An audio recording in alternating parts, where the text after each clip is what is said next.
जैसा कि पहले वीडियो में आप लोगों ने पढ़ा था कि यूरोप में राष्ट्रवाद का उदय कैसे हुआ। अब उसी के तहत हम लोग आगे आते हैं, नेपोलियन के बारे में पढ़ रहे थे कि नेपोलियन की छवि फ्रांस में कैसी थी, पूरे यूरोप में कैसी थी।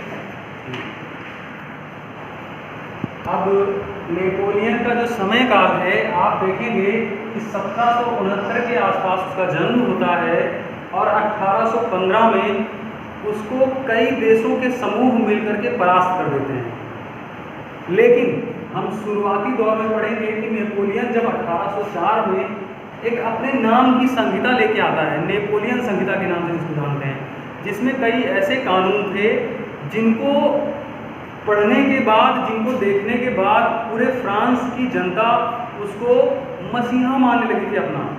तो वो कौन कौन से बिंदु हैं आप देखेंगे। पहला बिंदु था कानून के समक्ष बराबरी, यानी नेपोलियन संहिता का पहला बिंदु था कानून के समक्ष बराबरी।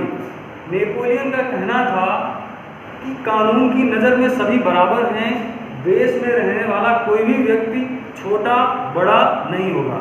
ठीक है, ये आपकी समझ में आ गया होगा।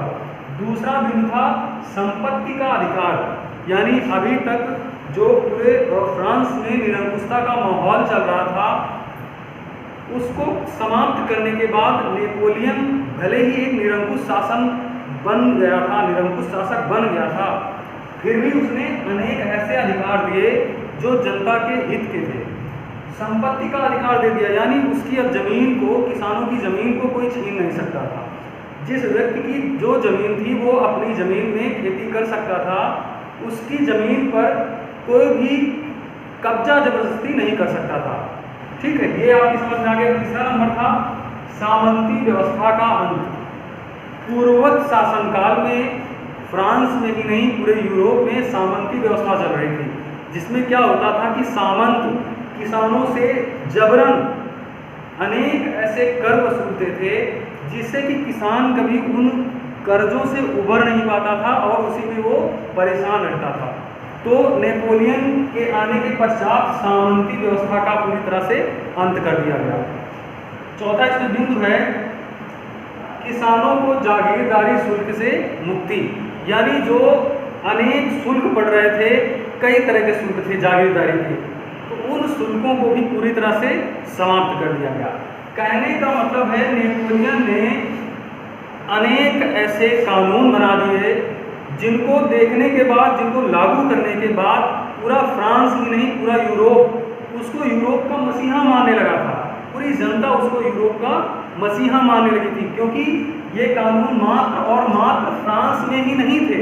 ये आपको पता होगा कि नेपोलियन जब शासक बना था तो उसने यूरोप के कई देशों पर जबरन कब्जा कर लिया था, क्योंकि उसकी मन स्थिति ऐसी थी कि वो युद्ध प्रेमी था, वो युद्ध करने के लिए हमेशा आतुर रहता था। इसलिए उसने अपने आसपास के कई सारे क्षेत्रों में जबरन कब्जा कर रखा था।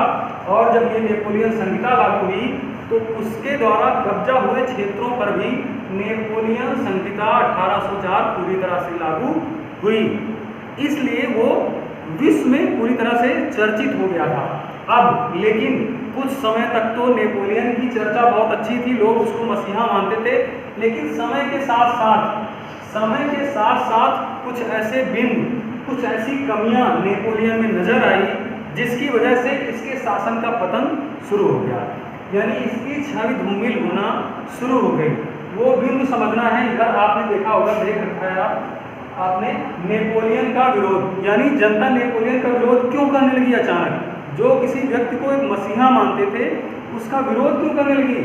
अनेक ऐसे बिंदु हैं जिसकी वजह से नेपोलियन का विरोध पूरी जनता में तेजी से फैलने लगा। पहला बिंदु इसमें आता है करों को बढ़ाना। अब क्योंकि नेपोलियन जो भी था युद्ध प्रेमी था, तो वो युद्ध अनेक लड़ता रहता था, और जब युद्ध लड़ता था तो युद्ध लड़ने के लिए उसको धन की आवश्यकता थी। तो धन की आवश्यकता को पूर्ण करने के लिए उसने टैक्स को बढ़ाना स्टार्ट कर दिया।